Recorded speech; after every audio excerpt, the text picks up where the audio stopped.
سلام بچه ها، خوبین؟ خوشین؟ سلامتی؟ اسم من شامی کوچولوه. میخوام براتون داستان بگم.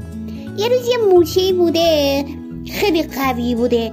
اسم موچه مانی بوده.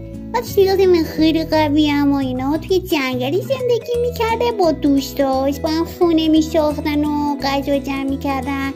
یه روزی به دوستاش میگه من خیلی قویم، نمیخوام دیگه گروهی بیام با شما غذا جمع کنن. به خاطر همین خودش تنهایی رفت غذا جمع آوری کنه. رسید به یه شیرینی خیلی بزرگ و خوشگل بود. هرچی زور زد بکندش اینوری نتونست، هر کاری کرد نتونست. بعد دوستاش اومدن گفتن مانی بیا کمکت کنیم، با هم دیگه ببریم. بعدش با هم دیگه بودن.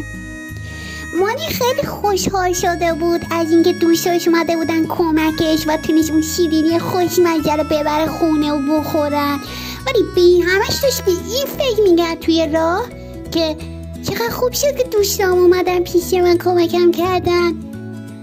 و به این نتیجه رسید که کاری که تنهایی آدم انجام بده خیلی سخت‌تره تا اینکه با دوستاش و گروهی انجام بده. تصمیم گرفتی که همیشه کاراشو گروهی انجام بده.